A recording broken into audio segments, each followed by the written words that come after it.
Assalamualaikum. Kembali kita belajar fisika materi dinamika rotasi tentang kesetimbangan benda tegar. Masih ingatkah kalian definisi dari benda tegar? Ya, benda tegar adalah suatu benda yang bentuknya tidak berubah saat diberi gaya dari luar. Perhatikan video berikut bagaimana konsep dari benda tegar digunakan.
Wah, hebat sekali bukan?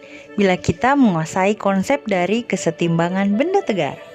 Selanjutnya, jenis-jenis kesetimbangan benda tegar.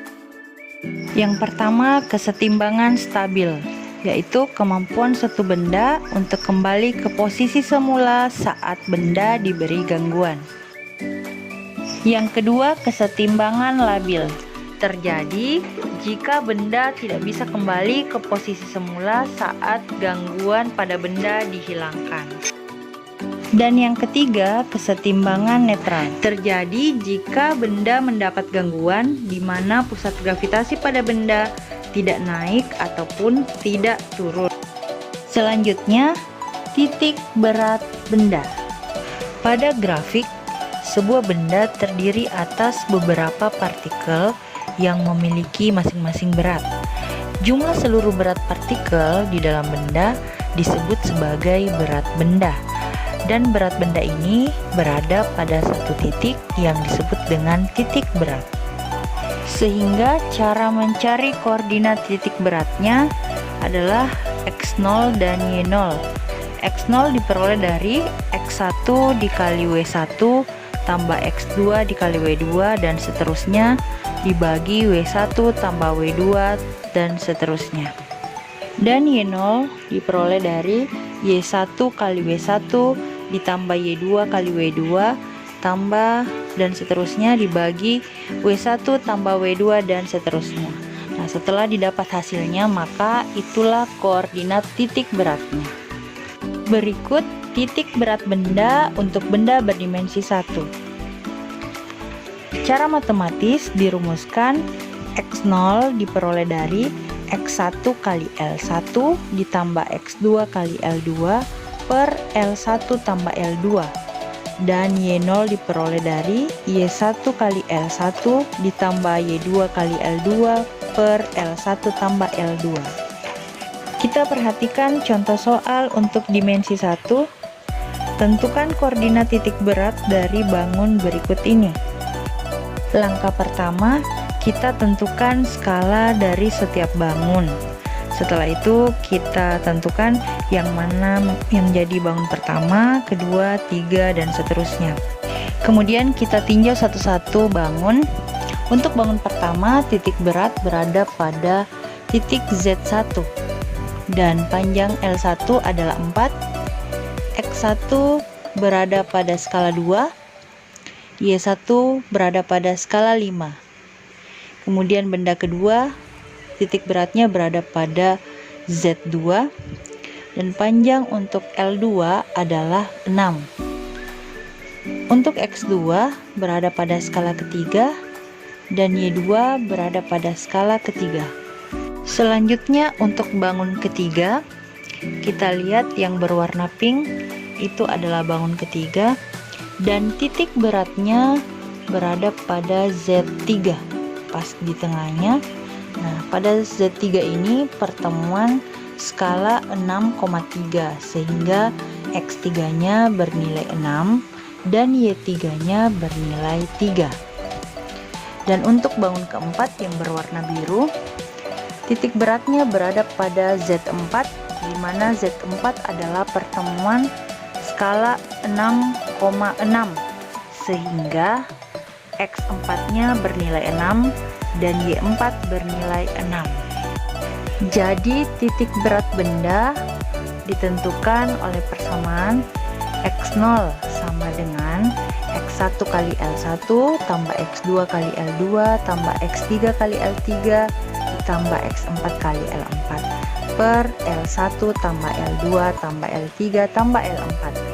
Kemudian kita masukkan nilai-nilainya, 2 kali 4 tambah 3 kali 6 tambah 6 kali 6 ditambah 6 kali 4 per 4 tambah 6 tambah 6 tambah 4. Kita dapat hasilnya 86 per 20 sama dengan 4,3. Jadi titik berat untuk sumbu X adalah 4,3 dalam satuan cm. Untuk sumbu Y0 sama caranya, jadi Y1 kali L1 tambah Y2 kali L2 tambah Y3 kali L3 ditambah Y4 kali L4 per L1 tambah L2 tambah L3 ditambah L4. Kita masukkan nilai-nilainya yang sudah kita dapat tadi di awal. Kemudian hasilnya 80 per 20 sama dengan 4. Jadi koordinat titik berat bangun tersebut adalah 4,3,4. Selanjutnya, bagaimana cara mencari titik berat benda berdimensi 2? Secara matematis dirumuskan X0 sama dengan X1 kali A1 ditambah X2 kali A2 dan seterusnya dibagi A1 tambah A2. Begitu pula dengan Y0-nya, yaitu Y1 kali A1 ditambah Y2 kali A2 dan seterusnya dibagi A1 ditambah A2 dan seterusnya. Untuk benda berdimensi 2, ada beberapa benda yang titik beratnya bisa dilihat pada tabel berikut. Untuk bidang segitiga, cara mencari Y0-nya adalah sepertiga dikali tinggi segitiga. Yang kedua, jajaran genjang, belah ketupat, persegi atau persegi panjang. Cara mencari Y0-nya yaitu 1/2 dikali tinggi. Yang ketiga, bidang juring lingkaran. Cara mencari Y0-nya adalah 2/3 dikali R dikali tali busur AB per busur AB. Yang keempat, bidang setengah lingkaran. Cara mencari Y0-nya adalah 4R per 3Pi. Yang terakhir, benda berdimensi 3. Bagaimana cara mencari titik beratnya? Secara matematis dirumuskan X0 sama dengan X1V1 ditambah X2 V2 dan seterusnya dibagi V1 tambah V2 dan seterusnya. Dan Y0 nya Y1 V1 tambah Y2 V2 tambah dan seterusnya dibagi V1 tambah V2 dan seterusnya. Persamaan-persamaan benda berdimensi 3 berikut silakan diperhatikan. Yang pertama, kerucut pejal dengan tinggi T. Nah, cara mencari Y0 nya adalah 1/4 dikali T. Dan cara mencari volume dari kerucut adalah 1/3 PR pangkat 3. Yang kedua, silinder pejal atau biasa disebut dengan tabung. Cara mencari Y0 nya adalah 1/2 dikali T. Dan cara mencari volumenya adalah PR pangkat 2 dikali T. Yang ketiga, setengah bola pejal dengan jari-jari R. Nah, cara mencari Y0 nya 3/8 dikali R. Dan cara mencari volumenya adalah 2/3 PR pangkat 3. Benda ruang yang keempat adalah bola pejal dengan jari-jari R. Cara mencari Y0 nya sama dengan jari-jarinya yaitu R. Dan cara mencari volumenya 4/3 PR pangkat 3. Bidang kulit prisma, cara mencari Y0 nya adalah 1/2 dikali L, di mana L adalah panjang sisi tegak. Kemudian bidang kulit silinder tanpa tutup, itu Y0 sama dengan 1/2 dikali T. Dan cara mencari luas silinder adalah 2 PRT. Dan terakhir, bidang kulit setengah bola, cara mencari Y0 nya sama dengan 1/2 dikali jari-jari. Sekian materi dari saya, semoga bermanfaat. Assalamualaikum warahmatullahi wabarakatuh.